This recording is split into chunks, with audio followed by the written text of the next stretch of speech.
Hello and welcome to Ryno's Orioles Report. Well, first series of this West Coast road trip is over. Orioles took 2 games from the Mariners. As you can see, I'm on MassonSports.com. Let's check out the first game. Friday night's game. Bit of a laugher. The Orioles were able to put up that's the Mariners. The Mariners scored 2 early, scored 5 in the fourth, and then 2 more tack-on runs. 9-2 Seattle Mariners over the Baltimore Orioles.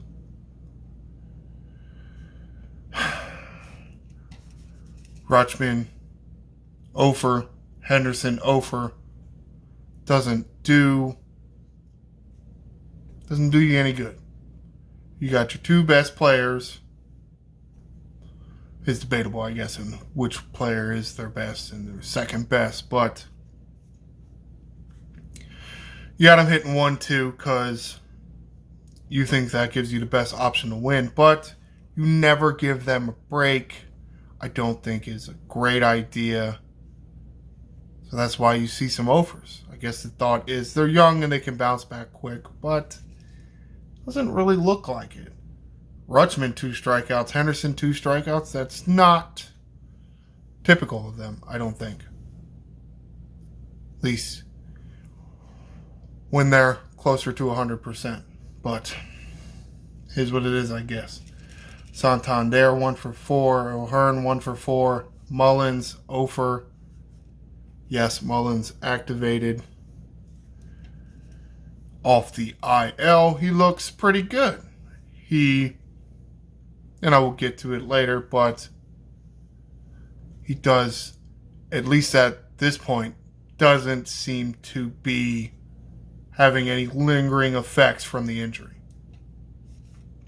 Mountcastle, Ofer, although he did walk twice. Frazier, Ofer. Westberg pinch hit late. Did get a hit in RBI. So one of the prospects called up this year is performing. Arias another hit. Colton Cowser is not performing. More on that later. Did walk twice, which is good for the on-base percentage. O'Hearn, double. Santander, home run. Gibson got to start in this one. Did not have a great outing and is kind of left to pitch as much as he did, trying to save the bullpen. Pitched 5 1/3 inning, gave up 12 hits, 9 runs, 2 walks, struck out 4. Yeah, Brandon Hyde was really trying to save his bullpen as much as possible. So that's why Gibson was out there as long as he was. He didn't have his best stuff going. Seattle Mariners have definitely gotten the best of Kyle Gibson this year. Jacob Webb, mentioned it before. I don't know what anybody was thinking when they didn't select this guy. Because now we got another 1 1/3 innings pitched from Jacob Webb out of the Oriole bullpen. Didn't give up a hit or a run or a walk on Friday night and struck out 2. Well, thank God it looks like all 30 other teams were blind.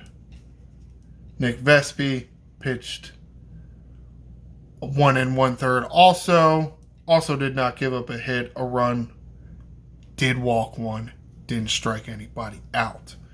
So, for as much as Brandon Hyde wanted to save the bullpen, definitely picked the right pieces to put in there and not allow any more runs by the Seattle Mariners, even though already gave up 9. But enough of that bad game. Let's go on to a good game. Yes, it's a very low-scoring game. 9 innings, 9 full innings, nobody scored anything. The Orioles scored 1 run in the 10th inning. 4 hits by each team. Mullins had one of the hits. No, that's run. Mullins scored a run. Mountcastle 2 hits. Hayes 1 hit. Westberg 1 hit. Mountcastle with the only RBI. Drove in Mullins. So, does seem to be moving very well. Actually stole third on this one.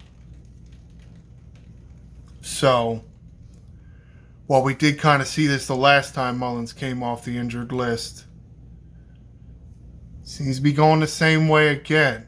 He doesn't look to have any lingering effect from his time on the injured list. Hopefully that can continue going forward. No extra base hits to speak of. Mullins, O'Hearn, Westberg, each with a stolen base.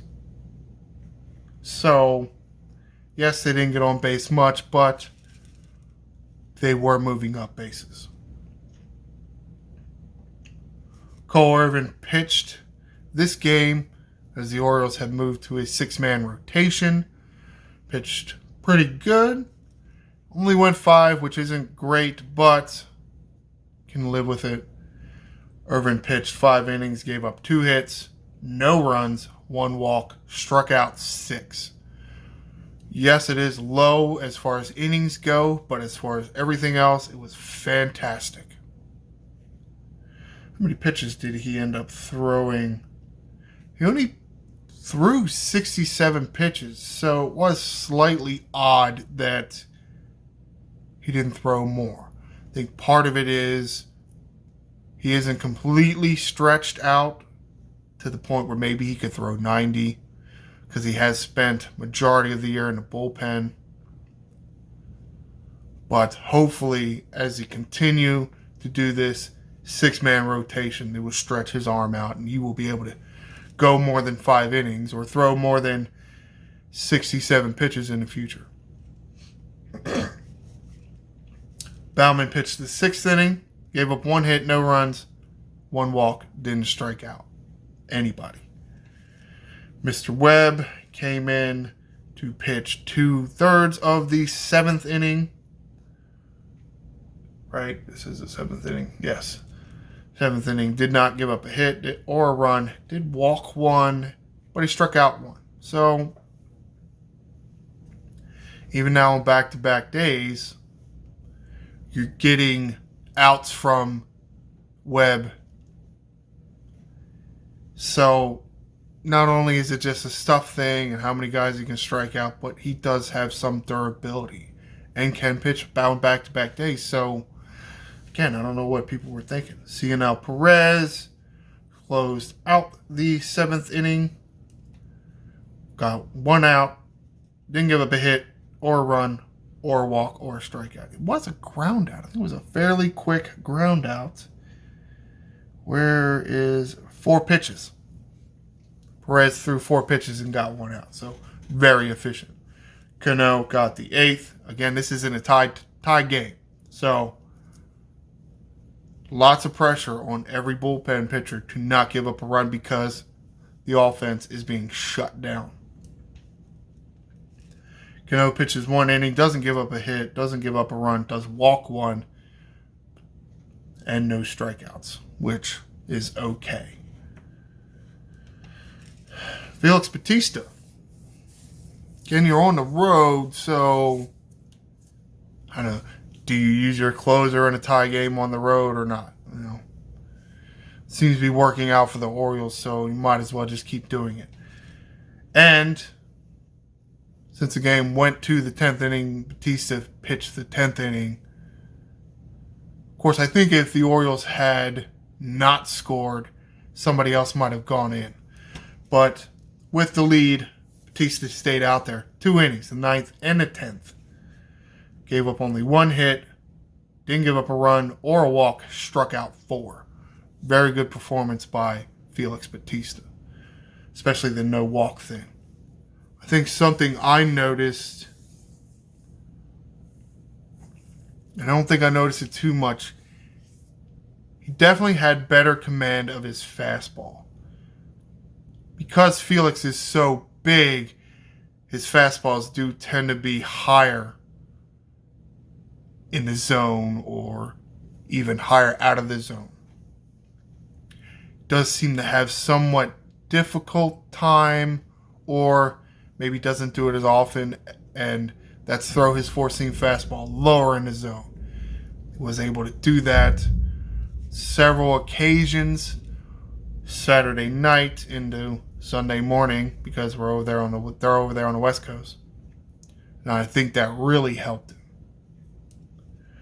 One of the main reasons why the Orioles couldn't score any runs because Mr. Kirby over here, starting pitcher for the Seattle Mariners, decided he was going to pitch 9 innings of 3-hit baseball. So, not too familiar with Mr. Kirby, but it looks like we all probably should have. 9 innings. He pitched 9 innings. He only gave up 3 hits. Didn't give up a run or a walk. And struck out 7. That is it has to be a very frustrating performance to go out there and pitch like that and lose the game. He was no decision. He didn't even get a decision. Closer gave up the run. Not that it's really his fault, because Major League Baseball puts a man on second in extra innings. You know, sometimes it's good for you, sometimes it's really bad for you. Game 3. This is where all the action was. And even so, all the action was at the end of the game. Orioles won this one 5-3 over the Mariners. Rutschman a little better today, 1 for 5 with an RBI. Henderson 0 for, but did walk, did score a run, and did drive a run in. Santander 1 for 4, O'Hearn 0 for. Mullins 1 for 2, came in as a defensive replacement for O'Hearn. Day game after a night game, trying to get the guy just coming off the IL, some time to get, back into, everyday Major League Baseball shape. Minor League Baseball is a little different.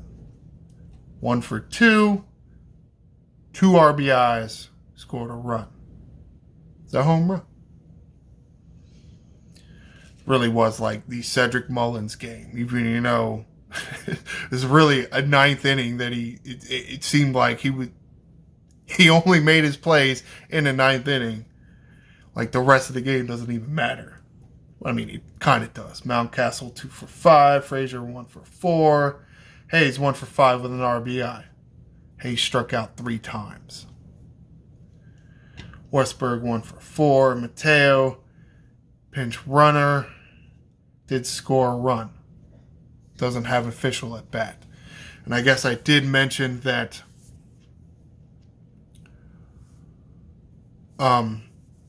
it was the Mullins show, but it really wasn't, because Mateo, what did Westberg do? I guess it was a Westberg double late in the game. Pinch runner, Mateo. Yeah, it does sound kind of odd, but the game was close. And Mateo is faster. Was moved up to third base on a balk. Munoz, the Seattle closer, did not come to a complete stop. It was an iffy call. I'm glad that one of these calls finally went the Orioles' way, but was a little ticky-tacky.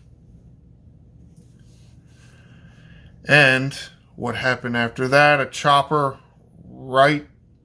almost right back to the pitcher. And Mateo, being as fast as he is, was still able to get in there under the tag. Munoz didn't. I would say Munoz fielded the ball cleanly and threw an accurate throw to the catcher. The only way the Orioles scored a run there is because Mateo is as fast as he is. Literally, if he was 9/10 of a second slower, he would have been out. So let's say Westberg. Westberg would have been out. Mateo was safe. So yes, I and others may want to question major league managers. It's nothing new. But in this case, where everybody's saying, oh, Westberg runs fine, what are you putting Mateo in there? Well, it got you a run. So, it was a good decision. McCann, 1 for 2, 2 walks. Frazier, Westberg doubles, Mullins home run. Talking about the Cedric Mullins show in the 9th inning.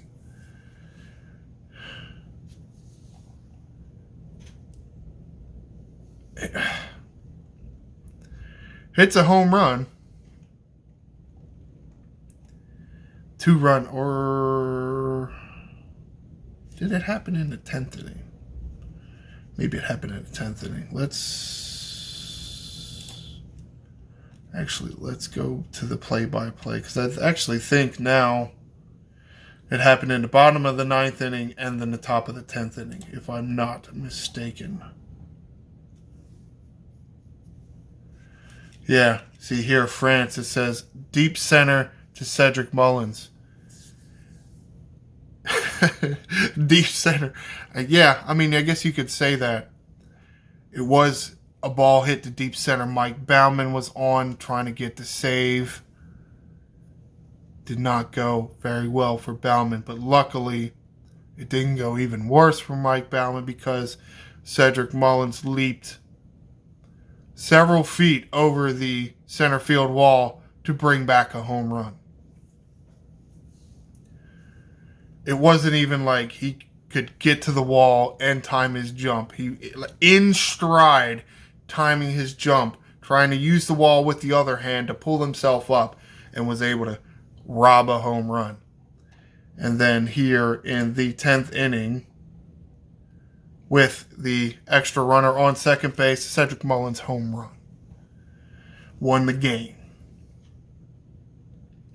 Now, sadly, if you saw the 9th inning, yes, Mullins got the home run, brought the home run back, but then the next batter hit a home run. So, as exciting as it was, exciting then to catch and then deflating because a big giant home run given up by Baumann. And then exciting again because Mullins saved us again. Kyle Bradish started this game. Went 6 innings, gave up 5 hits, 2 runs, 1 walk. Struck out 7. I think Bradish is quietly trying to make a case why he should be considered for the Cy Young. It seems like he pitches very well every time he goes out there. Yes, he has some bad outings, but it seems like he has some very good outings more than very bad outings. Cionel Perez came on in the 7th, pitched the full 7th inning, no hits, no runs, no walks, 2 strikeouts. Hopefully Cionel Perez is back to form. Cano pitches the 8th, full 8th, no hits, no runs, no walks, 1 strikeout. As I mentioned, Baumann did blow the save, but he was able to get 2 outs. So 2 outs here in the 9th inning, gives up 1 hit, 1 run, no walks, no strikeouts. Nick Vespi comes in to finish out the 9th, gets 1 out, no hits, no runs, no walks, no strikeouts. And after all this excitement, Mullins saving the game. Who gets the actual save as far as the statistic? Shintaro Fujinami gets first Orioles save for sure, but if I'm not mistaken, first major league save as well. Pitched the 10th inning, didn't give up a hit, a run, a walk, struck out 1. Yeah. Didn't walk nobody. Fantastic. Sure, the butterflies were fluttering for Fujinami. First major league save. It's a 10th inning. Mullins robs the home run. Then home run is given up. So you lose the lead, and then Mullins gives you the lead. Lots of emotion going on. I'm sure a very stressful inning, but came out on top. Hopefully, this is one of the outings he can really build off of. We're going to need Fujinami going forward. We're going to need Batista and Cano and Perez and Webb, who surprisingly gets the day off. Shocking. Seems like he's pitched every day since the Orioles acquired him.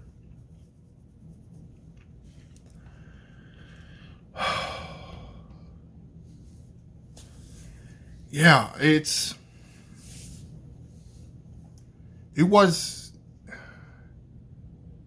I would say, the last inning and a half, maybe last 2 full innings of yesterday's game.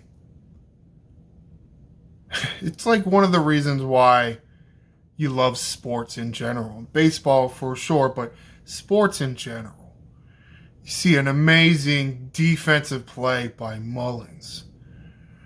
And then the next inning, or the next batter, I think even the next batter hit a ball foul by this much. And then with the next pitch just crushes it. It was absolutely crushed. So you're deflated, but at the same time, you saw a great swing put on a ball, and the ball just get on out of here. And then Mullins comes back and does the same thing. The back and forth, the competitive nature, great players making great plays. It's definitely something that goes into why we watch games. All right, let's get on to the extra stuff. Article here by Rock Kubatko. This was written earlier today. Well, in the AM. Hicks, yes. My prediction of Colton Cowser going down upon Hicks being activated, yes. That is, sadly for Cowser, that is the truth of it. But on the good side, hopefully, yes, Hicks has gone through some injuries with us and prior to coming to the Orioles, but a proven Major League Baseball player that has postseason experience is extremely beneficial to the Baltimore Orioles. Hopefully, Hicks will be able to pick up where he leaves off. Sadly, Givens, after spending majority of the year on the injured list, has been designated for assignment. We're hopeful that we could get something out of Givens, but the knee injury just, it didn't allow that to happen. And it does appear that his second stint with the Baltimore Orioles is over, and he will,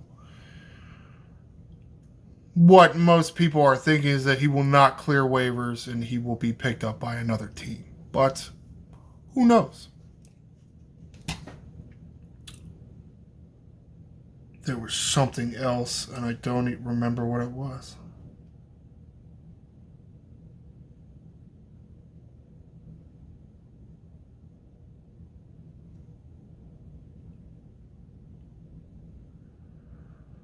No, I don't remember. Tate. Did talk about Tate as well. Don't know if he's going to meet the same fate as Gibbons, but running out of time for Dylan Tate to actually do anything for the Baltimore Orioles this year. If he can't be activated soon and get up to speed soon, he won't even be able to be on a playoff roster. So Probably not going to see Dylan Tate. Let's check the standings out. Roughly the same. No real change. Tampa Bay is still 3 games back of the Baltimore Orioles. Blue Jays are 8 back. Red Sox are 11 back. The Yankees are 13 back. So the Yankees, maybe that's the change. Yankees are even further back, and I like it. Texas Rangers have joined the Baltimore Orioles with 70 wins in the American League. The Braves are continuing to win lots and lots and lots of games.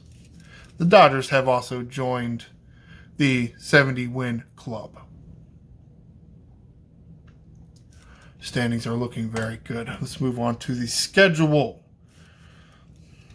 Monday, Tuesday, and Wednesday is a series with Baltimore Orioles in San Diego facing the San Diego Padres.